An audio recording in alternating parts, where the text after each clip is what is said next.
வணக்கம். லாஸ்ட் வீடியோல டேபிள்ல நம்ம என்னென்ன ஆட்ரிபியூட்ஸ்லாம் யூஸ் பண்ணலான்றத பார்த்தோம்.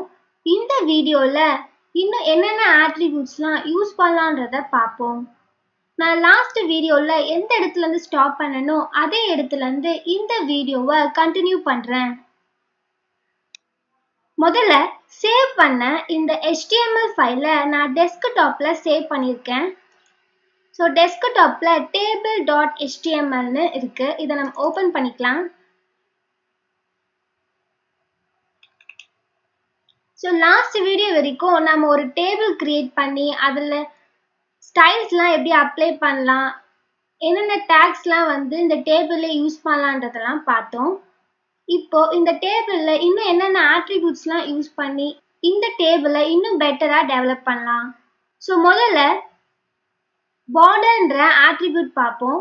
நம்ம ஆல்ரெடி டேபிள்ல பார்டர்ன்ற ஆட்ரிபியூட் யூஸ் பண்ணியிருக்கோம். நம்ம 1 கொடுத்துருக்கோம். நம்மளோட வெப்சைட்ல நமக்கு அதனால தான் இந்த பார்டர் கிரியேட் ஆயிருக்கு. இப்போ அதே பார்டரை நான் 3 அப்படின்னு கொடுத்துட்டு ஃபைலை சேவ் பண்ணி நம்மளோட HTML ஃபைல் ஓப்பன் பண்ணி வெப்சைட்டை நான் ரெஃப்ரெஷ் பண்ணுறேன்.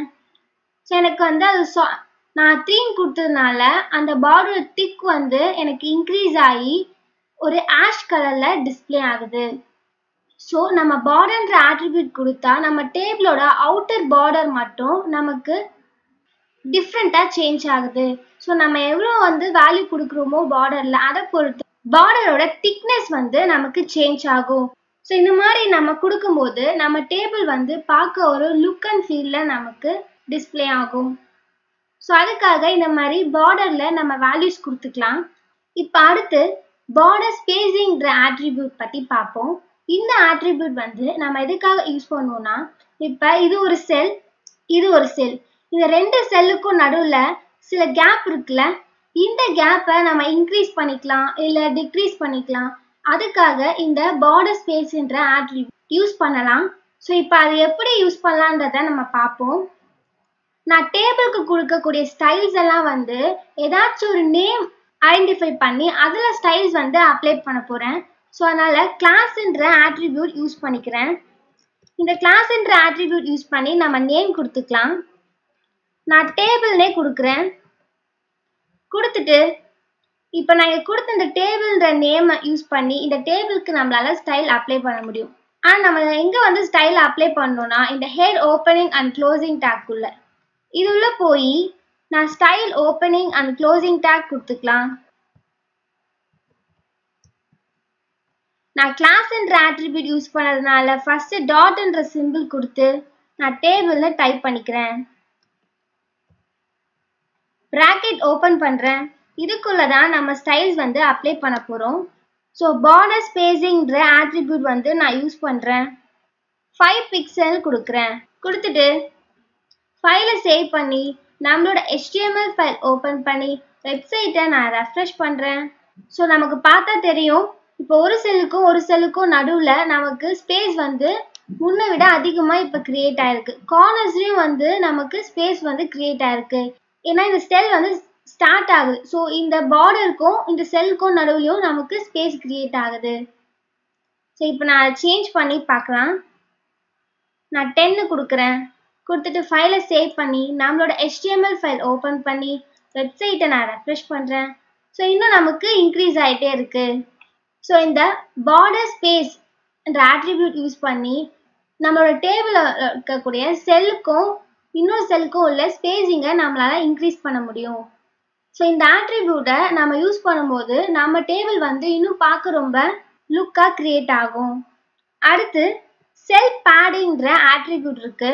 இந்த ஆட்ரிபியூட் நம்ம எதுக்காக யூஸ் பண்ணுவோம்னா, பார்டர் ஸ்பேசிங்கிறது ஒரு செல்லுக்கும் பார்டருக்கும் உள்ள ஸ்பேசிங்கை எவ்வளோ இருக்கணும் அப்படின்றத டிஃபைன் பண்ணுது. அது இல்லாமல் ஒரு செல்லுக்கும் இன்னொரு செல்லுக்கும் உள்ள ஸ்பேசிங் எவ்வளோ இருக்கணும்.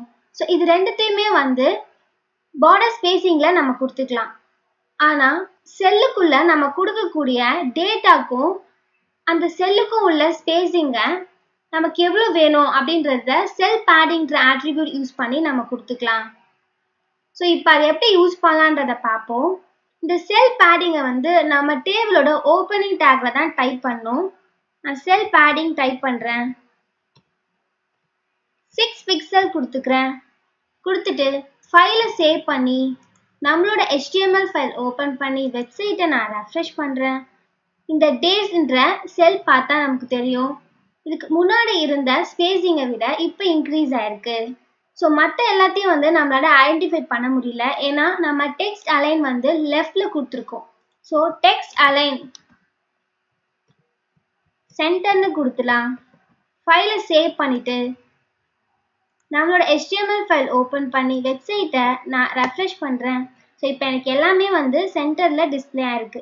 இப்போ நான் திரும்பவும் செல் பேடிங் வந்து கொடுக்குறேன். நமக்கு ஸ்பேஸ் கிரியேட் ஆகுதான்றதை பார்ப்போம். நான் இப்போ 10 கொடுத்துக்கிறேன். கொடுத்துட்டு ஃபைலை சேவ் பண்ணி நம்மளோட HTML ஃபைல் ஓப்பன் பண்ணி வெப்சைட்டை வந்து நான் ரெஃப்ரெஷ் பண்ணுறேன். ஸோ இப்போ பார்த்தா உங்களுக்கு தெரிஞ்சிருக்கும், நான் 10 கொடுத்த உடனே எனக்கு ஆட்டோமேட்டிக்காக இந்த டைமிங்லாம் வந்து கீழே டிஸ்பிளே ஆயிடுச்சு. ஸோ இதுதான் வந்து செல் பேடிங், செல் ஸ்பேசிங். இப்போ நான் திரும்பவும் 6னே கொடுத்துட்டு ஃபைலை சேவ் பண்ணி நம்மளோட HTML ஃபைல் ஓப்பன் பண்ணி நான் ரெஃப்ரெஷ் பண்ணுறேன். இதுதான் வந்து நம்மளோட வெப்சைட்டில் வியூ பண்ணுற மாதிரி இருக்குது. ஸோ அதனால் 6னே கொடுத்துட்டேன். அடுத்து பார்டர் கொலாப்ஸ்னு ஒரு ஆட்ரிபியூட் இருக்குது. இந்த ஆட்ரிபியூட் வந்து நம்ம எதுக்காக யூஸ் பண்ணுவோம்னா, இப்போ நான் பார்டர் வந்து 3ன்னு கொடுத்துருக்கேன். ஸோ அதனால் எனக்கு வந்து சம் திக்கில் டிஸ்பிளே ஆகுது. உள்ளே இருக்கக்கூடிய செல்லுக்கும் பார்டர் வந்து எனக்கு டிஸ்பிளே ஆகுது, ஆனால் அது தனியாக டிஸ்பிளே ஆகுது. இந்த பார்டரும் எனக்கு ஒரே லைனில் டிஸ்பிளே ஆகணும். எனக்கு வந்து இந்த மாதிரி 2 லைனாக டிஸ்பிளே ஆக வேண்டாம். ஸோ அப்படி டிஸ்பிளே ஆக வேண்டாம்னா எனக்கு வந்து இந்த செல் ஸ்பேசிங் வந்து டிஸ்பிளே ஆகாது. இந்த 2 லைனும் வந்து எனக்கு ஒரே லைனாக மர்ஜ் ஆகிடும். ஸோ அதுக்காக தான் இந்த பார்டர் கொலாப்ஸ்ன்ற ஆட்ரிபியூட் நம்ம யூஸ் பண்ணுவோம். இதை எப்படி யூஸ் பண்ணலான்றதை இப்போ பார்ப்போம். நான் பார்டர் கொலாப்ஸ்ன்ற ஆட்ரிபியூட் வந்து டைப் பண்ணிக்கிறேன். இதில் கொலாப்ஸ்னே கொடுத்துக்கிறேன். ஏன்னா நமக்கு பார்டர் ஸ்பேசிங்கும் பார்டரும் வந்து ஒரே லைனாக டிஸ்பிளே ஆகணும். ஸோ அதனால நான் பார்டர் கொலாப்ஸ்னு கொடுத்துட்டு ஃபைலை இப்போ சேவ் பண்ணி நம்மளோட HTML ஃபைல் ஓப்பன் பண்ணி நான் வெப்சைட்டை ரெஃப்ரெஷ் பண்ணுறேன். ஸோ நமக்கு எல்லாமே ஒரே லைன்லேயே டிஸ்பிளே ஆகுது.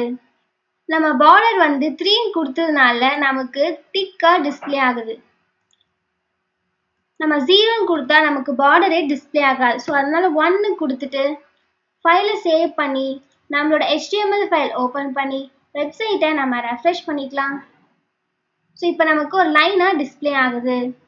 ஸோ நம்மளோட வெப்சைட்டில் வந்து நமக்கு ஜஸ்ட் லைனாக நம்மளோட டேபிள் வந்து கிரியேட் ஆகணும்னா இந்த மாதிரி பார்டர் கொலாப்ஸ்ன்ற ஆட்ரிபியூட் யூஸ் பண்ணி நம்ம கிரியேட் பண்ணிக்கலாம்.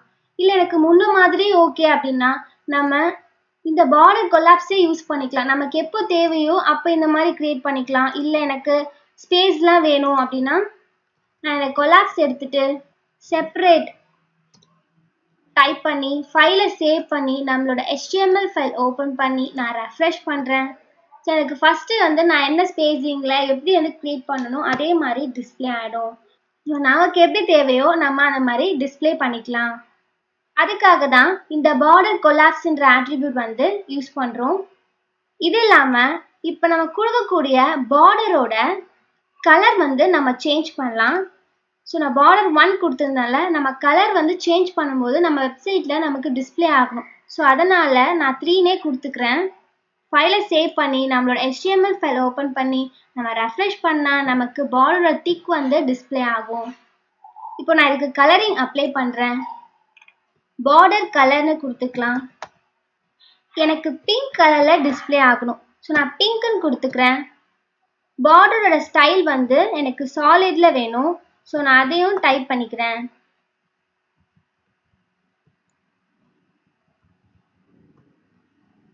கொடுத்துட்டு ஃபைலை சேவ் பண்ணி நம்மளோட HTML ஃபைல் ஓப்பன் பண்ணி வெப்சைட்டை நான் ரெஃப்ரெஷ் பண்ணுறேன். ஸோ நமக்கு இங்கே பிங்க் கலரில் டிஸ்பிளே ஆயிருக்கு.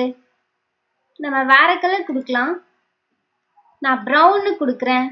கொடுத்துட்டு ஃபைலை சேவ் பண்ணி நம்மளோட HTML ஃபைல் ஓப்பன் பண்ணி வெப்சைட்டை நம்ம ரெஃப்ரெஷ் பண்ணுவோம். ஸோ நமக்கு வந்து பார்டர் கலர் சேஞ்ச் ஆயிருக்கு. ஸோ நம்மளோட வெப்சைட்டில் நம்ம டேபிள் கிரியேட் பண்ணும்போது அதுக்கு பார்டர் கலர், டெக்ஸ்டோட கலர், ஸோ இந்த மாதிரி நம்ம சேஞ்ச் பண்ணிக்கலாம். ஸ்பேசிங் கொடுத்துக்கலாம். செல் பேடிங் யூஸ் பண்ணி நம்ம செல்லுக்கும் உள்ள டேட்டாக்கும் வந்து ஸ்பேசிங் வந்து கிரியேட் பண்ணிக்கலாம்.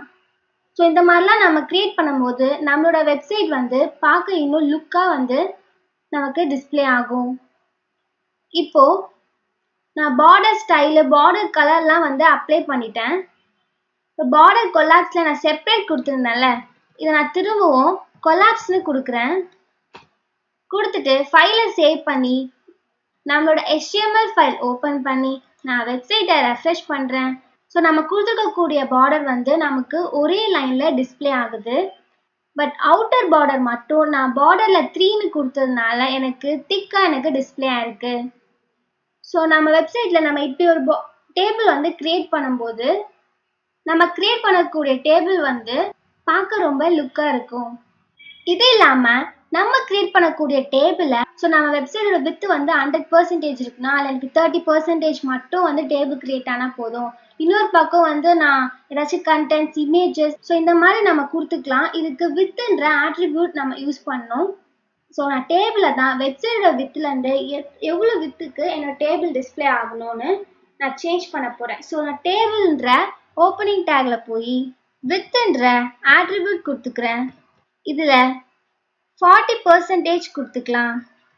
கொடுத்துட்டு ஃபைலை சேவ் பண்ணி நம்மளோட HTML ஃபைல் ஓப்பன் பண்ணி வெப்சைட்டை நான் ரெஃப்ரெஷ் பண்ணுறேன். ஸோ என்னோட வெப்சைட்டோட 100% வித்துலேருந்து எனக்கு 40% வித்துக்கு டேபிள் வேணும்னு நான் என்னோட டாக்குமெண்ட்டில் டைப் பண்ணியிருக்கேன். என் வெப்சைட்டில் எனக்கு 40%க்கு டேபிள் கிரியேட் ஆயிருக்கு. இதையே நான் 80% கொடுத்துட்டு ஃபைலை சேவ் பண்ணி நம்மளோட HTML ஃபைல் ஓப்பன் பண்ணி வெப்சைட்டை நான் ரெஃப்ரெஷ் பண்ணுறேன். எனக்கு 80%க்கு டிஸ்பிளே ஆகுது. நம்ம எவ்வளோ வித் கொடுக்குறோமோ அதை பொறுத்து நமக்கு உள்ளே இருக்கக்கூடிய கண்டென்ட்ஸ் வந்து ஆட்டோமேட்டிக்காக வித்தை பொறுத்து நமக்கு டெக்ஸ்ட் வந்து சேஞ்ச் ஆகும். இப்போது நான் இதை 20ன்னு கொடுத்து ஃபைலை சேவ் பண்ணுறேன். நம்ம HTML ஃபைல் ஓப்பன் பண்ணி வெப்சைட்டை நான் ரெஃப்ரெஷ் பண்ணுறேன். ஸோ நமக்கு அதுக்கேற்ற மாதிரி இந்த டைமிங்லாம் வந்து சேஞ்ச் ஆயிடுச்சு. ஸோ இந்த இடத்துல வந்து நம்ம இது எதுக்கான டேபிள் அதை பற்றிலாம் இந்த இடத்துல நம்ம ஒரு கண்டென்ட்டாக டைப் பண்ணிக்கலாம், இல்லை இமேஜஸ் கொடுத்துக்கலாம். ஸோ இந்த மாதிரி நம்ம வெப்சைட்டில் நம்ம ஒரு பக்கம் கண்டென்ட் இல்லை இமேஜ், ஒரு பக்கம் டேபிள் இந்த மாதிரி கிரியேட் பண்ண நமக்கு இந்த வித்ன்ற ஆட்ரிபியூட் வந்து யூஸ்ஃபுல்லாக இருக்கும். இப்போ நான் 18ன்னு கொடுத்துட்டு ஃபைலை சேவ் பண்ணி நம்மளோட HTML ஃபைல் ஓப்பன் பண்ணி வெப்சைட்டை நான் ரெஃப்ரெஷ் பண்ணுறேன். ஸோ 80%க்கு எனக்கு இந்த டேபிள் வந்து கிரியேட் ஆயிடுச்சு. இப்போ இதில் நம்ம டேபிள் வந்து கிரியேட் பண்ணி முடிச்சிட்டோம். இப்போ நடுவில் நமக்கு ஏதாச்சும் ரோ இல்லை காலம் வந்து நம்ம கிரியேட் பண்ணோம்னா அதை எப்படி கிரியேட் பண்ணலான்றதை பார்ப்போம். இப்போ நான் ஃபஸ்ட்டு வந்து ஹெட்டிங்ஸ் கொடுத்துருக்கேன்ல, இதுக்கு மேலே எனக்கு ஒரு ரோ கிரியேட் பண்ணணும். அதை எப்படி கிரியேட் பண்ணலான்றதை பார்ப்போம். நான் HTML டாக்குமெண்ட் ஓப்பன் பண்ணி இந்த கேப்ஷன் நம்ம கொடுத்துருக்கோம்ல டைம் டேபிள், ஸோ அதுக்கு கீழே தான் நான் இப்போ ஒரு ரோ கிரியேட் பண்ண போகிறேன்.